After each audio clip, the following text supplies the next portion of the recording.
Welcome students. In this video, we will discuss about class 6 NCERT Science chapter 3 fiber to fabric. Here is the overview of this chapter. Fibers are basically of three types: natural fiber, synthetic fiber, semi-synthetic fibers. Natural fibers are those fibers which are obtained from nature. For example, wool, silk. Wool is obtained from sheep and silk is obtained from silkworm. Second is synthetic fibers. Synthetic fibers are those fibers which are synthesized chemically. For example, nylon and polyester. Third is semi-synthetic fibers.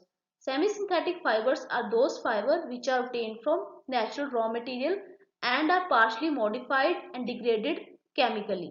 For example, rayon and bamboo. Rayon is also known as artificial silk or viscose. Fibers are first converted into yarn and yarn is further converted into fabric.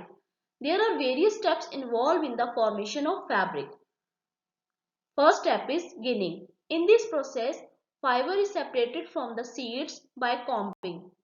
Second step is spinning. In this process, fiber is converted into yarn. Third step is weaving or knitting. In this process, yarn is further converted into fabric. Now, here is the overview of this chapter. Now we will learn each topic in depth. So let us start with this topic fiber to fabric.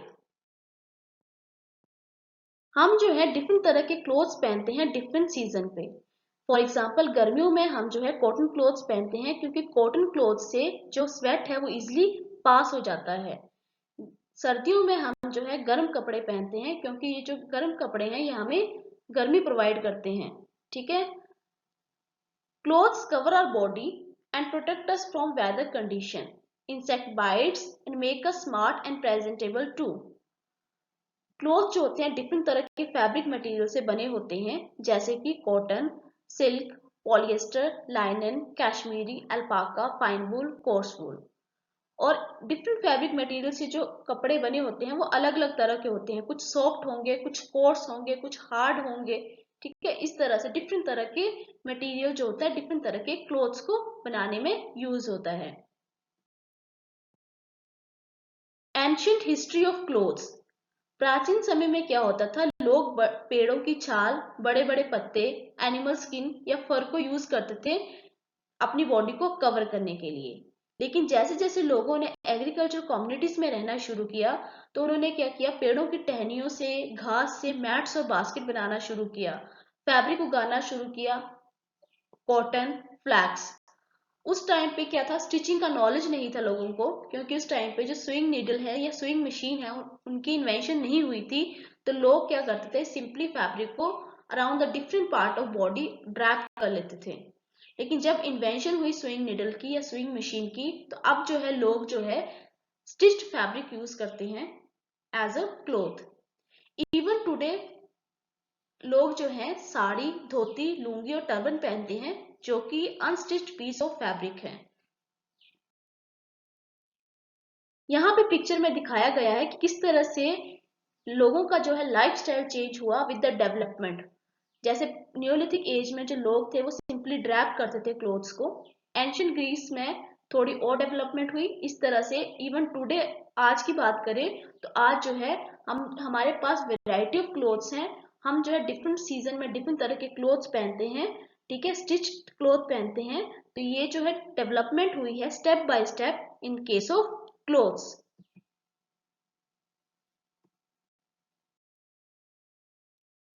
Fibre को first yarn में convert किया जाता है और yarn को further fabric में convert किया जाता है. फाइबर जो होता है वो हेयर लाइक सब्सटेंस होता है जो सारे के सारे यार्न्स का और फैब्रिक का बेस होता है. जब हम फाइबर को ट्विस्ट करते हैं तो हमें जो है यार्न मिलता है और जब हम यार्न्स को अरेंज करते हैं सिस्टमेटिकली तो हमें जो है फैब्रिक मिलता है. यहाँ पे आप पिक्चर में देख रहे हो दो पिक्चर्स मेंशन की गई हैं. फर्स्ट पिक्चर में जो है एक फाइन थ्रेड है, उसमें क्या है, स्टिल थिनर थ्रेड्स हैं. तो ये स्टिल थिनर थ्रेड्स हैं, इनको हम कहते हैं फाइबर्स. और जब हम इन स्टिल थिनर थ्रेड्स को ट्विस्ट करते हैं तो जब हमें फाइन थ्रेड मिलता है उसको हम कहते हैं यार्न. जब हम yarns को ज्वाइन करते हैं वीविंग या knitting के थ्रू, तो जो हमें मटेरियल मिलता है हम उसको कहते हैं फैब्रिक। आप इस पिक्चर में देख रहे हो डिफरेंट तरह के फैब्रिक, जैसे cotton, लाइनन, silk, jute, polycotton, knitted, woven, wool, satin, non woven. Types of fibre. आपकी एनसीईआरटी की बुक में दो टाइप्स की फाइबर जो है वो मेंशन की गई हैं, natural fibres and synthetic fibres. Natural fibres वो फाइबर्स होती हैं जो हमें नेचर से मिलती हैं, that is from plants and animals. For example wool, silk, jute, cotton and linen. Wool जो है हमें शीप से मिलती है, सिल्क जो हमें सिल्क वॉर्म से मिलती है, जूट जो है हमें स्टेम ऑफ जूट प्लांट से मिलती है, कॉटन जो है हमें कॉटन प्लांट से मिलती है, लाइनन हमें फ्लैक्स से मिलती है। सिंथेटिक फाइबर्स कौन सी होती हैं? जिनको हम केमिकली सिंथेसाइज करते हैं, for example nylon, polyester, acrylic etcetera.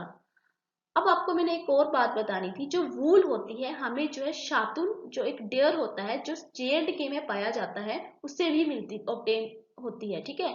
लेकिन शातुन से जो वूल है उसको ऑब्टेन करने के लिए हमें शातुन को मारना पड़ता है, इसलिए जो शातुन वूल है इसको अब बैन कर दिया गया है। कि जो शातुन वूल है वो फाइनेस्ट वूल होती है, ठीक है, लेकिन इसको ऑब्टेन करने के लिए हमें क्या करना पड़ता है, शातुन डेयर को मारना पड़ता है, इसलिए now shahtoosh wool is banned in India. There are various picks of natural fibers: cotton, jute, flax, coir and hemp. Cotton is obtained from cotton plant, jute is obtained from stem of jute plant, flax is obtained from flax plant, coir is obtained from the outer covering of coconut, hemp is obtained from the hemp plant. Types of synthetic fiber. First is rayon, which is also known as viscose or artificial silk. Second one is nylon. Third one is polyester. Fourth one is acrylic. जो rayon होती है वो देखने में बिल्कुल silk की तरह लगती है। Process of extraction of fabric. Different processes हैं जिससे हम फैब्रिक को ऑब्टेन करते हैं। First step is ginning. इस प्रोसेस में हम क्या करते हैं, जो सीड्स होते हैं उनसे फाइबर्स को अलग करते हैं कॉम्बिंग के थ्रू। गिनिंग जो होती है आइदर हैंड्स या फिर मशीन से की जाती है। सेकंड होता है स्पिनिंग। स्पिनिंग में क्या होता है, हम यार्न्स को बनाते हैं फाइबर से, ठीक है। Process of making yarn from fibres. Spinning is done by hand spindle, चरखा और machine. Here you can see the picture of hand spindle. Third step is weaving. In this process, we will arrange two sets of yarn systematically to form a fabric. Weaving is done by looms. Looms may be hand operated or may be power operated. Fourth is knitting. In knitting, single yarn is used to make a piece of fabric. Knitting is done by hands or machines. Here you can see the picture of ginning, spinning, weaving and knitting. Ginning में क्या होता है, हम जो है fibre को separate करते हैं सीड से कॉम्बिंग के थ्रू, ठीक है। स्पिनिंग में क्या होता है, स्पिनिंग में हम जो है फाइबर्स को यार्न में कन्वर्ट करते हैं, ठीक है। वीविंग में क्या होता है, हम जो है टू सेट्स ऑफ यार्न को अरेंज करते हैं सिस्टमेटिकली और पीस ऑफ फैब्रिक ऑब्टेन करते हैं। निटिंग में क्या होता है, सिंगल यार्न से हम जो है पीस ऑफ फैब्रिक ऑब्टेन करते हैं। Now plant-based fiber. Two plant-based fiber mentioned in NCERT. We will discuss these two fiber in detail. First is cotton. Cotton जो होता है बेसिकली उन प्लेसेस में होता है जहाँ पे काली मिट्टी पाई जाती है, जहाँ का क्लाइमेट जो होता है वो गर्म होता है।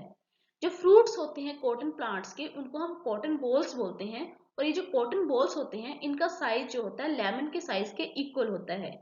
जब ये मैच्योर हो जाती हैं कॉटन बॉल्स तो ये खुलती हैं और इसमें से सीड्स और जो कॉटन फाइबर है वो अलग अलग दिखाई देने लगते हैं। यूजली जो कॉटन होती है वो इंडिया में पंजाब, हरियाणा, राजस्थान और महाराष्ट्र में उगाई जाती है। Second is jute. जूट जो होती है हमें जूट प्लांट की स्टेम से ऑब्टेन होती है। ये कल्टीवेट होती है रेनी सीजन में। जो जूट प्लांट होता है वो नॉर्मली हार्वेस्ट किया जाता है जब ये अपनी फ्लावरिंग स्टेज में होता है। जो स्टेम्स होते हैं हार्वेस्टेड प्लांट के, उनको हम क्या करते हैं, कुछ दिनों के लिए पानी में डुबो के रखते हैं। उसके बाद हम अपने हाथों से जो है फाइबर्स को सेपरेट करते हैं। यूजली ये इंडिया में वेस्ट बंगाल, बिहार और असम में उगाया जाता है। यहाँ पे आप पिक्चर में देख रहे हो डिफरेंट तरह के कॉटन और जूट। कॉटन बॉल जब मेच्योर हो जाती हैं तो वो खुल जाती हैं। तो आप देख रहे हो कि कॉटन बॉल्स जो है, अब कॉटन जो है साफ साफ दिखाई दे रही है। सेकंड में आप देख रहे हो जूट प्लांट, जब ये अपनी फ्लावरिंग स्टेज में होता है तो हम इसको हार्वेस्ट कर लेते हैं, काट लेते हैं। उसके बाद उसके स्टेम्स को हम पानी में इमर्स करके रखते हैं। तो इस तरह से हम जो है वो जूट फाइबर ऑब्टेन करते हैं। अगर आप कागज और कॉटन को जलाओ तो आप देखोगे कि दोनों की जो स्मेल है वो सेम है। इसका मतलब ये हुआ कि जो कागज है, जो पेपर होता है, वो भी हमें कहाँ से मिलता है, प्लांट से मिलता है। Thank you and keep watching my channel Bhagwati Studies. Students, if you have any doubt, you can comment in comment box. I will answer your each and every query. Please like, share and subscribe my channel and press the bell icon so that you can get the notification of my recent uploaded video. Thank you.